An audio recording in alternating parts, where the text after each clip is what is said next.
Greetings, unsettled souls, and welcome to The Correct Views. Sam I.B. DeGangi reporting for The Media Speaks, and we have a ton of news to get to. I do want to say real quick to new listeners especially, make sure you listen to the whole show. I've had people tune in for something, and when it's not addressed in the first 2 minutes of the show, they automatically think it's not in the show. Listen to the whole show before you comment. Also, if you're going to hit dislike, by all means, do so. Give a reason. I'm interested to see what that is. I bet you most of them are the fact that I clown hip-hop. Mark my words. All right, guys, Infowars.com. This was terrifying.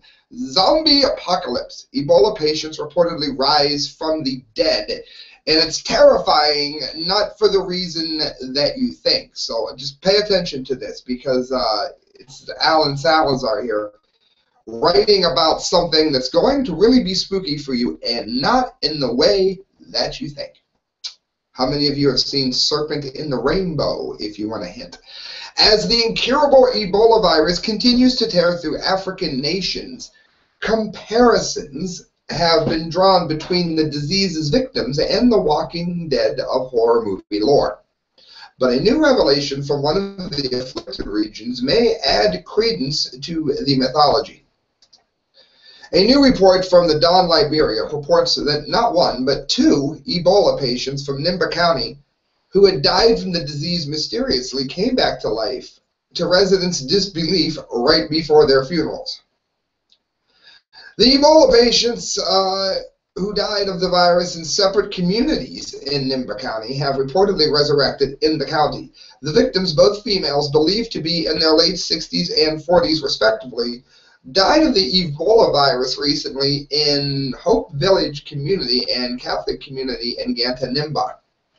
But to the amazement of residents and onlookers, it says, on Monday the deceased reportedly regained life in total disbelief.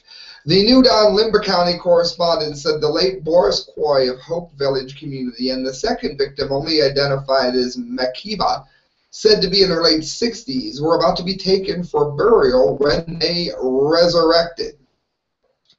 The report goes on to claim that the victim's supposed resurrection has reportedly created panic in residents of Hope Village community in Ganta at large, with some rejecting the newly resurrected as ghosts who couldn't live among them.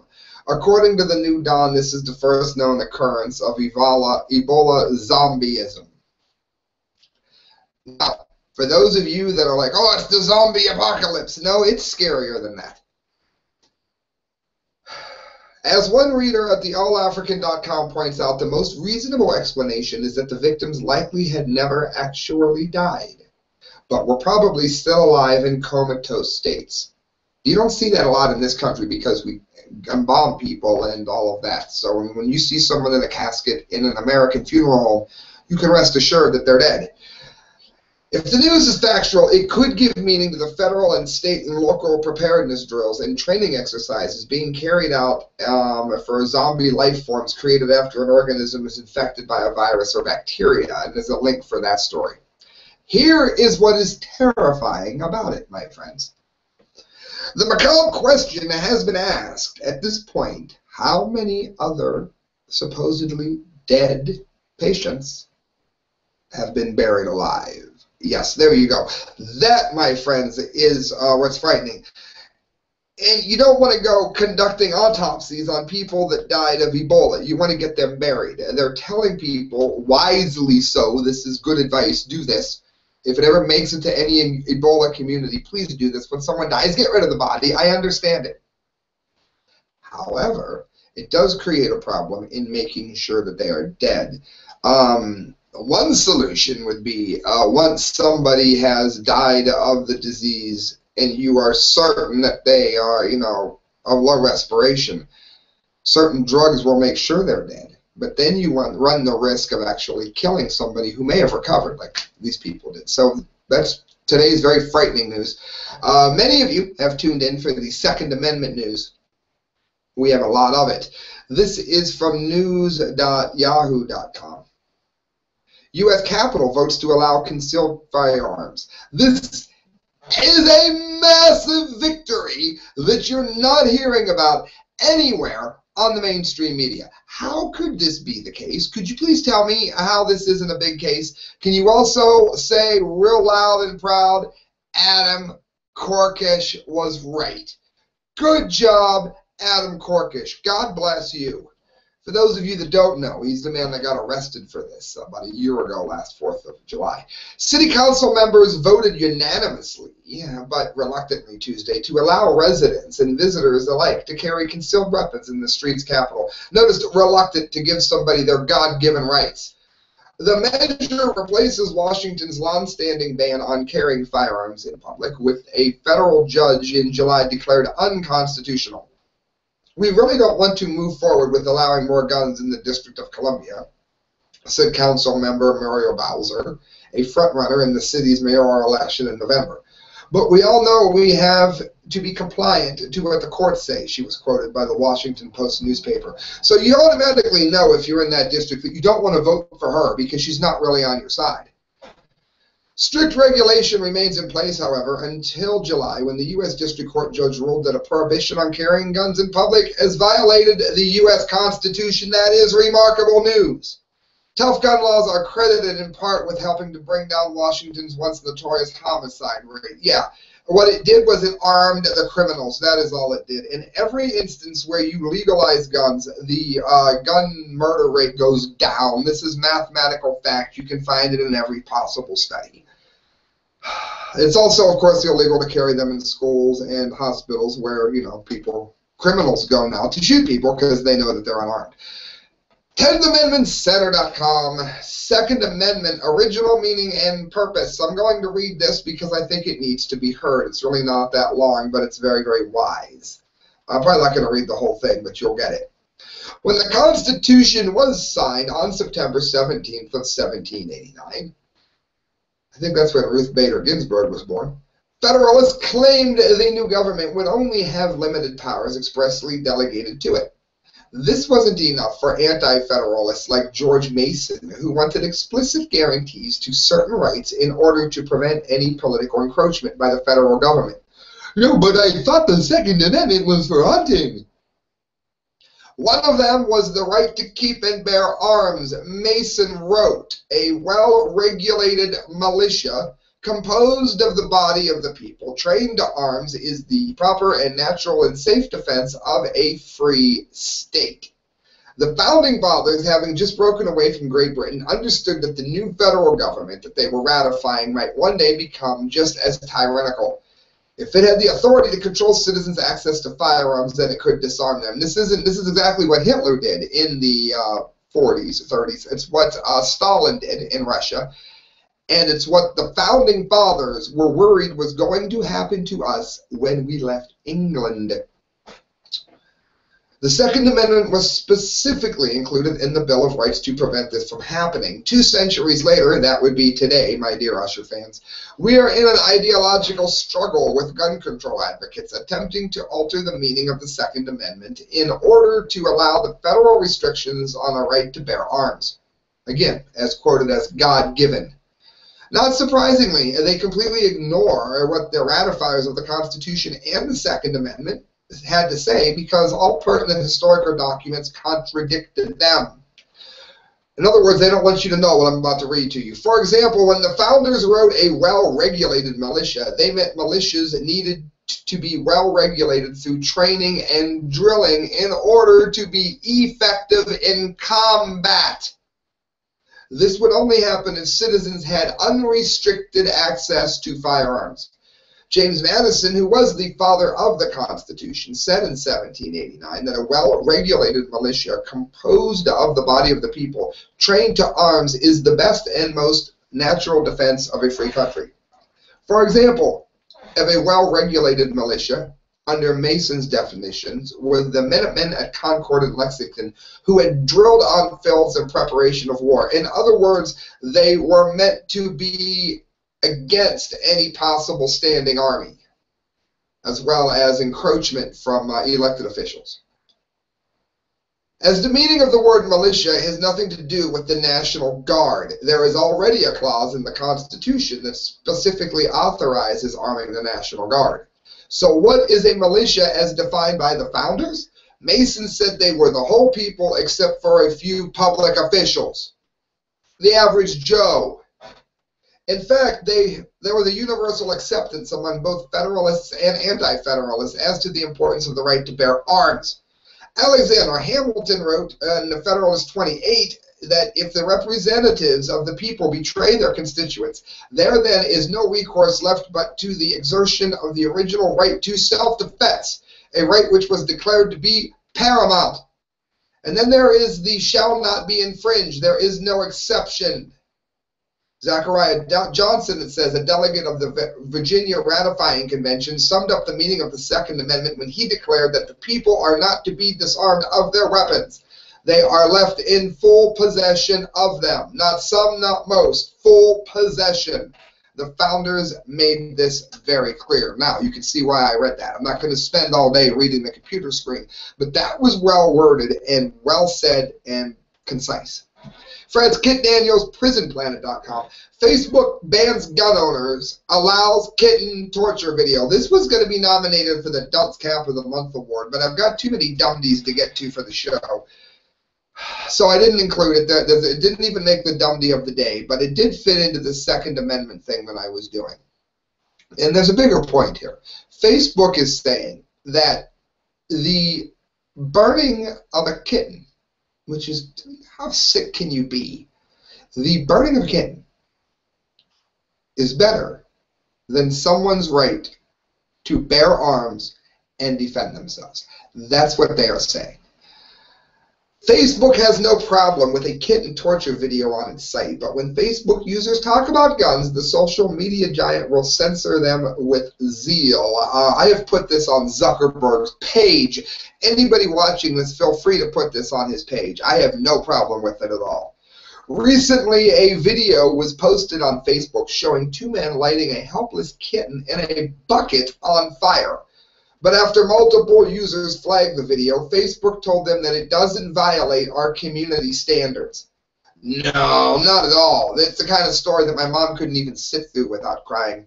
I was going through Facebook and I saw this video, user Carrie Dunwell told the Daily Mail. I clicked on it, watched it, and was disgusted. I reported it to Facebook.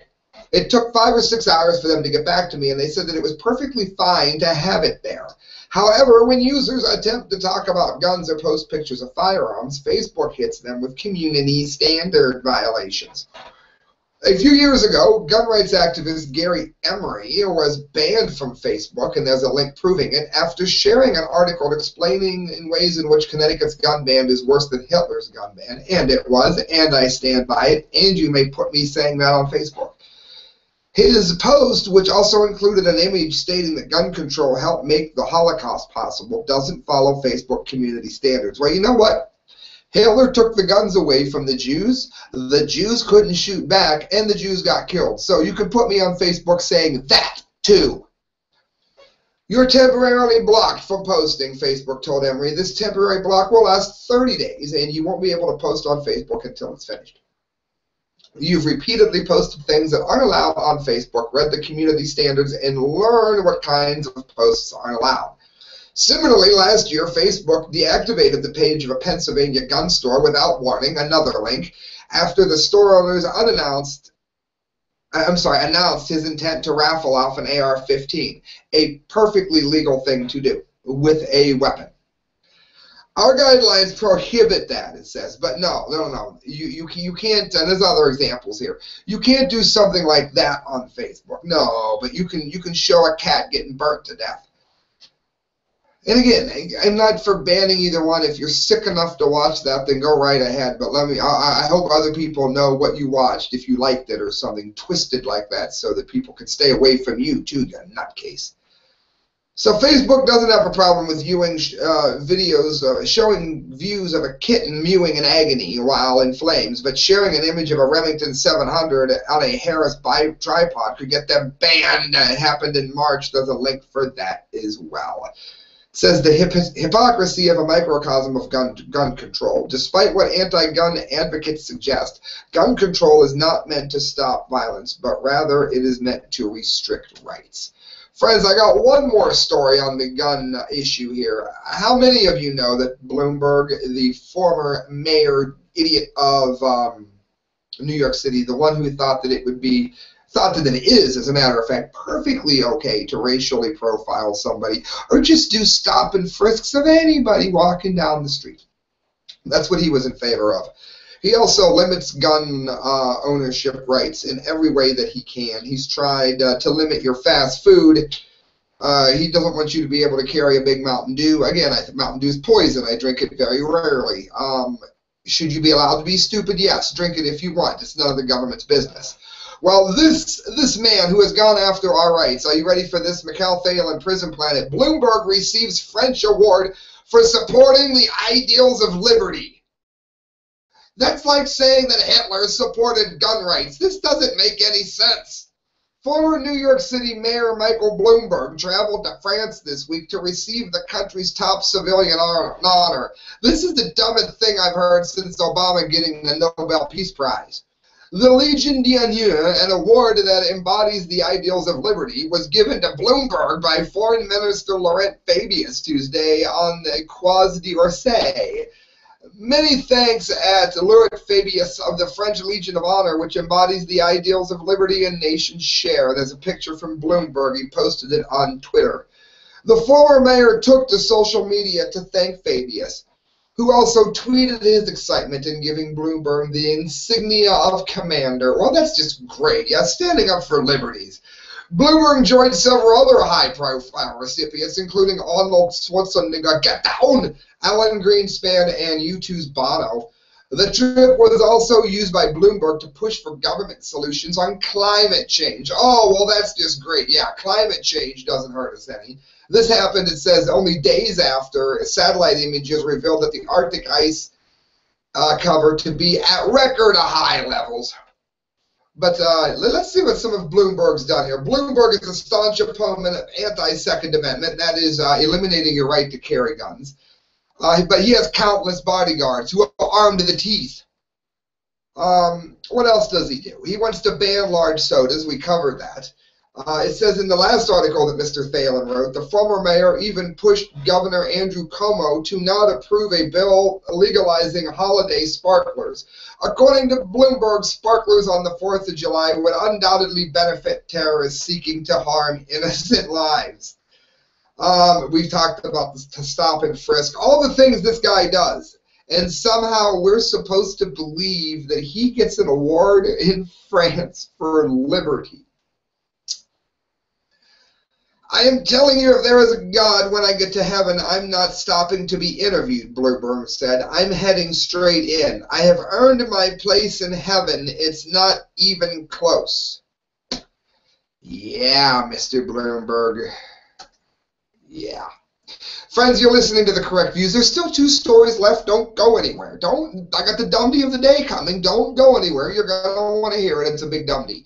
I just want you to know that at Cedar Point, the amusement park, for everybody anywhere in Michigan, Ohio, Pennsylvania, you know you're going because it's Hollow weekends. You know you want to go to the haunted houses. I have gone there. They are amazing, and I'm hoping to go again this weekend. When you go there, you're going to want to stay 2 days. It's actually cheaper to do so in the long run, and you're going to need a place to stay. Where should that place be? It should be the Seacrest Motel, because Vicky at the Seacrest is going to give you a great room with a comfy bed and a wonderful bathroom and everything you need to get rested for the next day of haunted housing and roller coaster riding. And she's going to do it at a fraction of the price that you're going to look at paying if you go to the Breakers or any of those high. Do you know the Breakers can charge between $127 to $600 for a room? You're going to pay much, eons less, mass amounts of money less by going to the Seacrest Motel and telling Vicky, Sam from TCV sent you. Lastly, you're going to want to go to the Arcadia Grill in Canton, Ohio if you like really good food. You like Italian food? Great. I love it. You might be able to tell by the chubs. Okay, great. Well, some of those chubs came from the Arcadia Grill. So why don't you carefully go down there and find yourself a seat, go up to the bar, Order yourself a drink. It's going to be made right. Remember when they used to put alcohol in a drink? Great. So does the Arcadia Grill. Go down there and let them know that you heard about it from Sam on the Correct Views. Guys, 2 more stories to get to. You're going to be very happy that you hung around. If you hung around, leave a note in my comment line that said, I hung around. Let me know what your favorite charity is, and I will promote it on the next show as long as it's not hateful. Daily Caller wrote this. This is quite interesting, to say the very least, as we scroll down. Rush Limbaugh's call screener, what liberalism has done to black communities is horrific. In other words, what voting for Democrats has done to the black community is horrific. Keep in mind, Snerdy, as they call him, is Rush's call screener. He is a black man, okay? And before I get any hate on this, you guys all know how much I love my band. A member of my band is black, and I love the man dearly, so don't give me the race card. As a matter of fact, I won't even defend myself. I simply won't answer you.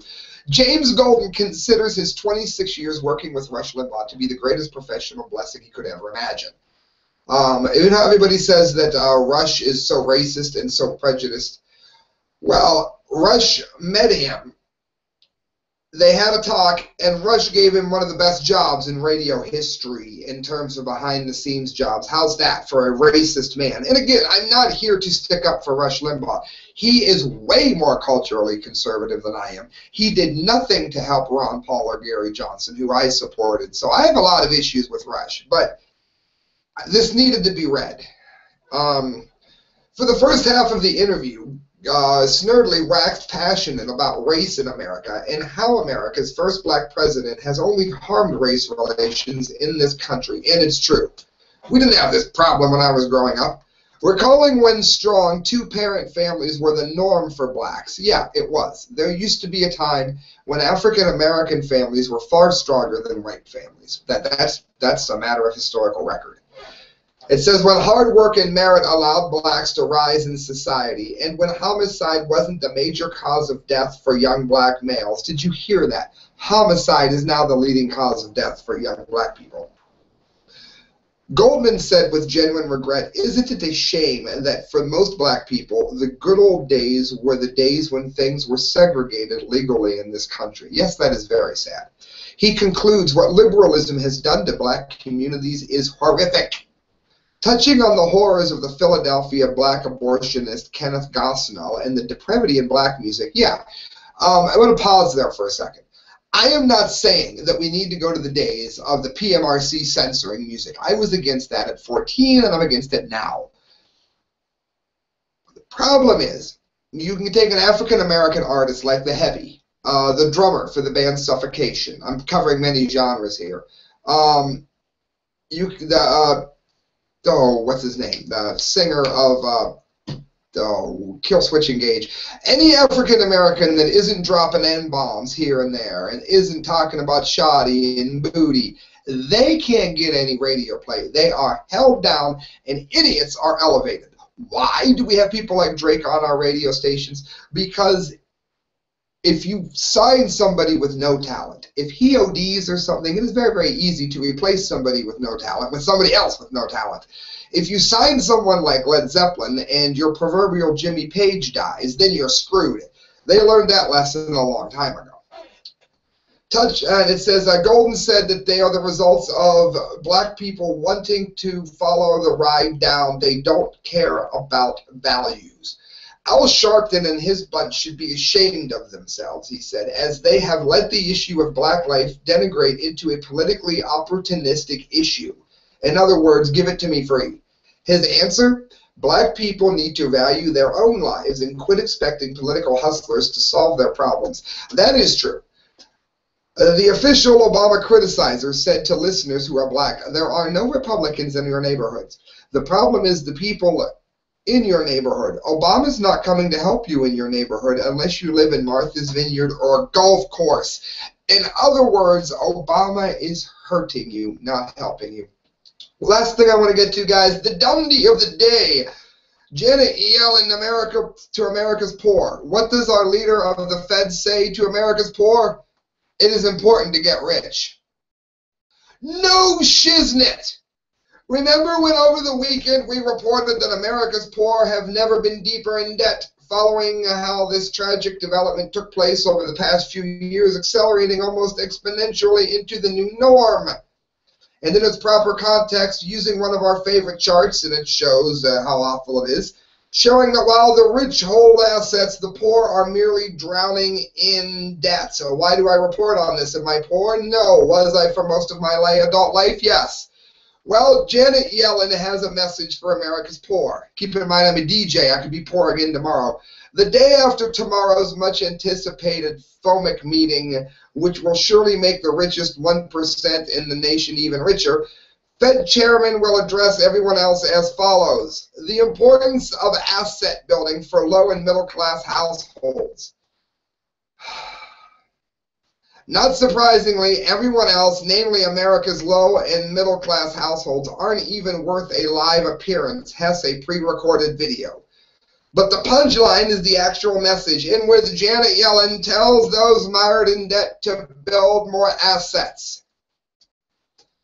That's like telling a man whose entire house is burnt down that he needs a glass of water to put out the fire. In other words, the Fed chairman has some words of encouragement for the tens of millions of Americans who live at or below the poverty level, including that threatened with extinction class, effectively known as the middle. In other words, the ever-shrinking middle class. Her message: it is important to build assets, or otherwise get rich. There you go, poor people. Your problems will be solved if you just get rich. Dummy of the day. Friends, you're listening to The Correct Views, who has brought you that dummy of the day. You can donate to this show and make it a better show at the correctviews@hotmail.com. Every penny that you give me goes to this show. I'm running 2 cameras here. I've got halogen lights all over, computers, research time. You can help all that, friends. Make sure you go to themediaspeaks.com, look up the work of Kyle Court D. Lake and myself. We are posting all the time. And if you get a chance, you got some reading time, you're doing some flying, you got some driving time, and you're the passenger, look up the written works of Mike McLaughlin. You can find him on Facebook. He is an amazing writer. He's in the Ohio area. Look him up and be very, very happy with what you see when you do. Good night, friends. God bless. And above all else, share this video. Thank you.